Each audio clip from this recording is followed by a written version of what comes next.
Can you even fathom the gut-wrenching betrayal of watching your own stepdaughter, the girl you raised for 16 years, introduce your husband's pregnant mistress as her new mother? At her own college graduation party, a party I paid for? I was utterly blindsided, but what happened next was pure, poetic justice. For nearly 16 years, Dave and his daughter, Lauren, were my life. We were together for 16 years, married for 12. I poured everything into that family, especially Lauren, ever since she was just a little 5-year-old girl. She was my stepdaughter, but in my heart, she was my daughter. And then I found out about the affair. It was with Nina, a co-worker of Dave's. She was 29, he was 46, and I was 40. Finding out he cheated was awful enough. But what truly shattered me was discovering that Lauren had been in on it the whole time, helping him cover his tracks. The way it all came crashing down? It was orchestrated, a public humiliation at Lauren's college graduation party. A party, by the way, that I had meticulously planned and paid for. This all happened about 3 months ago. Lauren was fresh out of college, back home, and I wanted to celebrate her achievement. I invited all her friends, our close family members. In the evening, as guests started arriving, Dave mentioned a co-worker would be joining us, Nina. I'd met her a few times at office events, even had her over for dinner once. She always seemed perfectly cordial. The thought now, the idea that I welcomed her into my home, was hospitable to her. Honestly, it makes me physically ill. I remember that night like it was yesterday. It was, without a doubt, the most traumatic evening of my life. Nina showed up late, fashionably, of course, and completely overdressed, like she was walking a red carpet. Everyone noticed. She didn't even bother to greet me.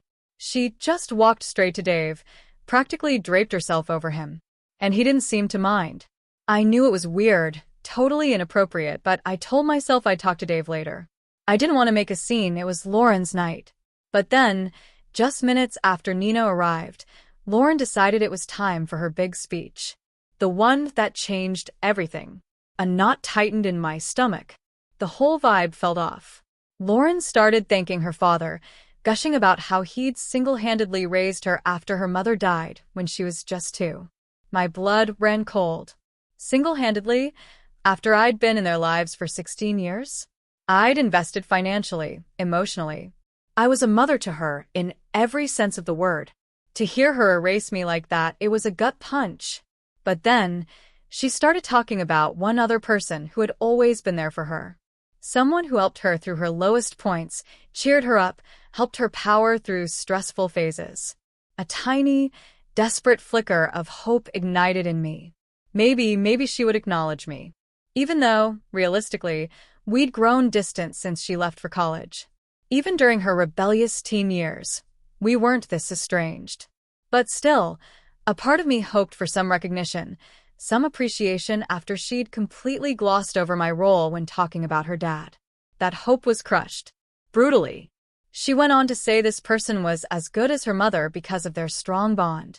And then, to everyone's absolute horror, she walked straight to Nina and gave her a huge hug. I just stood there, frozen, a complete fool. It was a total slap in the face. My mind went blank. I could feel everyone's eyes on me. My stepdaughter, the girl I had always considered my own, had just declared another woman her mother. The humiliation was unbearable. After what felt like an eternity, I snapped out of it. I couldn't stay. I just ran. I rushed into the house, up to my room, and locked the door. And then the tears came. A flood of them. I'd seen enough.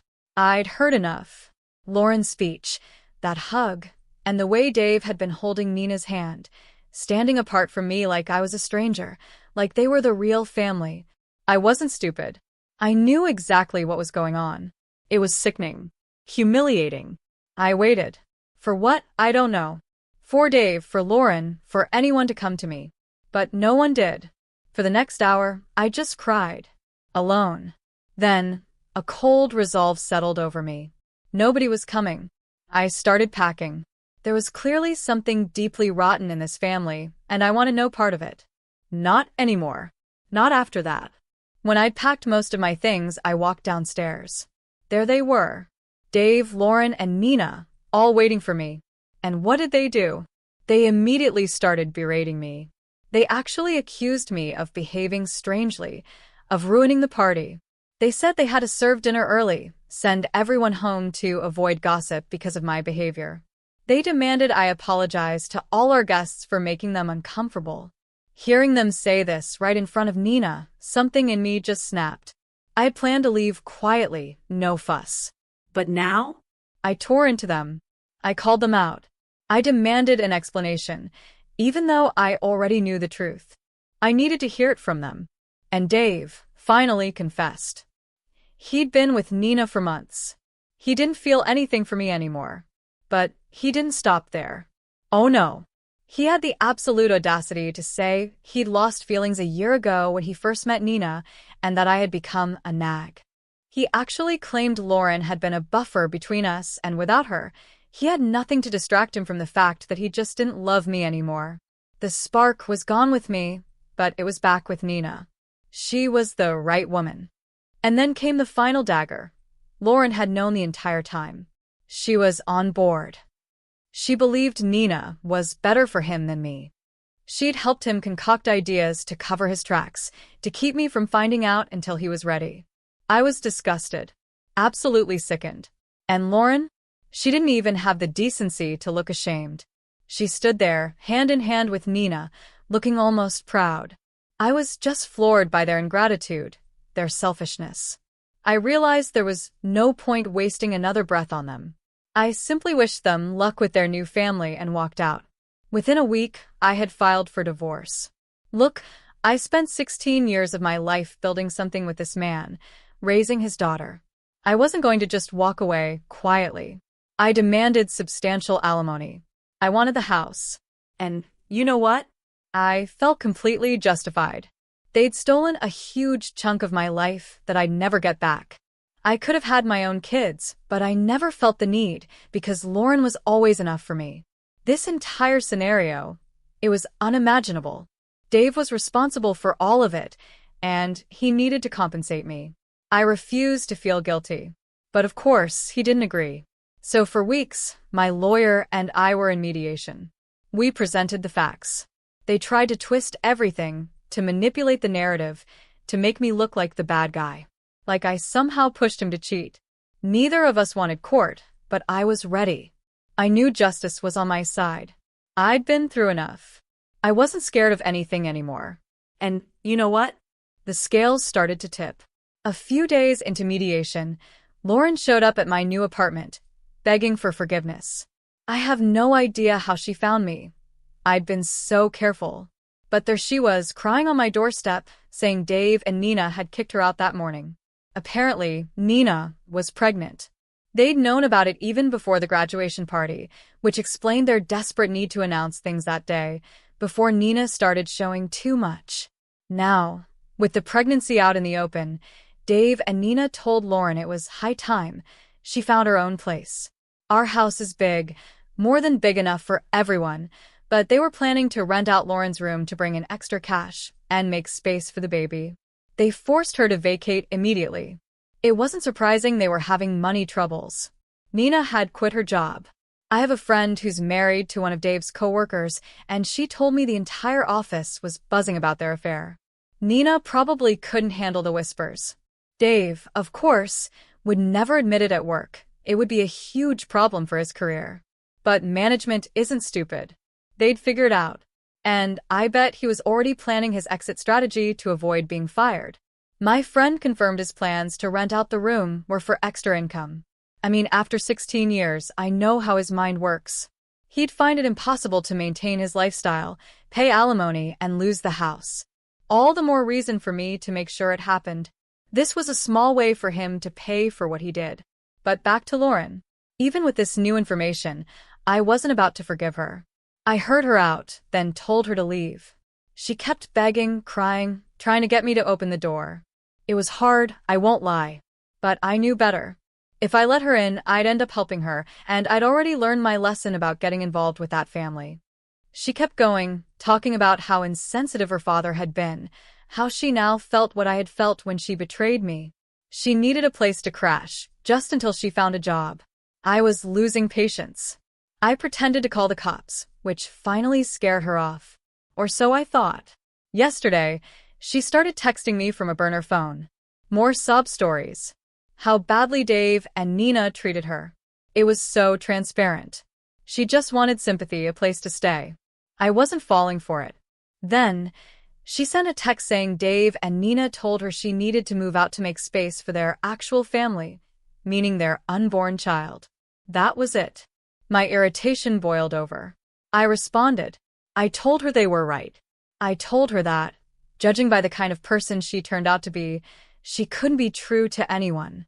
I wouldn't blame them for not trusting her, for not claiming her as their actual family. She wasn't worthy of anybody's family. After I sent it, I blocked her. I knew she could get another number, but I just couldn't deal with it anymore. Then the drama escalated. Everyone started accusing me of being too harsh. Apparently, Lauren had been staying with a friend, but went out for a walk after my text and didn't come back. Her phone was off. Nobody knew where she was. Her friend called Dave, who then called me, absolutely furious. He yelled that I had no right to say what I did to his daughter, completely ignoring that she contacted me, and he was the one who kicked her out for his new family. We had a massive fight on the phone. I put him in his place. But a tiny part of me, a small, irrational part, felt bad. What if I had gone too far? I was worried. But then an update. 2 days later, they found Lauren. She wasn't missing. She'd just gone to stay with another friend in the suburbs and ignored everyone's calls. That was it. No real reason to worry at all. And she contacted me first. She said she'd taken a couple of days to think about what I'd said. She admitted I was right. She acknowledged the betrayal, how nobody deserves to be treated like that after everything I'd done. She apologized profusely and even explained why she sided with Nina, a woman she barely knew, over me. Dave, My husband. He'd bribed her. Promised to fund her lifestyle, give her whatever she wanted. For a college student, that sounded amazing, right? While Dave and I were supposedly teaching her financial independence, he was secretly writing her dozens of checks for a year, ensuring her loyalty, making sure she'd pick Nina over me when the time came. It was disgusting. A total sellout. Honestly, I almost wished she hadn't told me. It was so disappointing. Especially now, knowing Dave can barely fund his own lifestyle, let alone hers. Their days of fun are over, and yeah, a part of me knows that's because of me. I don't feel particularly forgiving. In fact, I think they deserve everything that's coming to them. And more. I blocked Lauren again. Dave hasn't tried to contact me, but that was fine. I'd see him in mediation. And speaking of which, I eventually heard from my friend that Dave quit his job. He didn't tell anyone, just put in his resignation. He's planning to start his own business. It all clicked. He wanted to save money, bring in extra cash, even at the cost of his relationship with his daughter. But it didn't change anything for me. I was still getting my alimony. I just hoped he wouldn't try anything stupid in mediation. He'd been trying to drag things out, claiming Nina's pregnancy made him too busy. Rubbish. He was scared. Scared of what would happen if he couldn't delay it anymore. And finally, my win. After months of this emotional roller coaster, I had my last mediation session with Dave. He finally agreed to my terms. All the new information, the proof from Lauren's texts, it all made my demands undeniable, fair, and justified. He knew going to court would be a disaster for him. He had to agree. It was a huge weight off my shoulders. I was so happy. He had until the end of the month to move out. The house was mine. I don't plan on living there, though. I'm going to rent it out, just like Dave's plan. It's a great place, so I'll make good money. I don't need such a huge house anymore, it's just me. I'm moving into a bigger apartment, with all the money I'm getting. Maybe I'll even get a cat. The future is wide open now. After wasting 16 years with Dave and Lauren, I'm finally single, finally free, and I intend to live every single moment to the fullest. 2 years later. Hey everyone, it's been 2 years. I'm rereading my old updates, and it's crazy how miserable I used to be. But look at me now. I'm so proud of what I've built. I definitely lived up to my promise of living life to the fullest. I've been traveling the world, something I always loved but gave up because Dave and Lauren never had that adventurous spirit. I used to go to places alone or with strangers. Not anymore. I've made so many new friends globally. I'm in better shape, doing all the things that make me happy, things I never had time for before. I've had almost no contact with Dave or Lauren, except for few instances with Lauren. She occasionally wishes me happy birthday or holidays. I haven't responded. I do feel a little bad for her. She's young, in her 20s, and everyone makes bad decisions then. But what she did, it was unforgivable.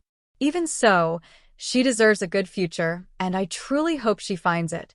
I've heard she's cut ties with Dave and is working out of state. I wish her all the best. And Dave? He's a father to twins now. His business?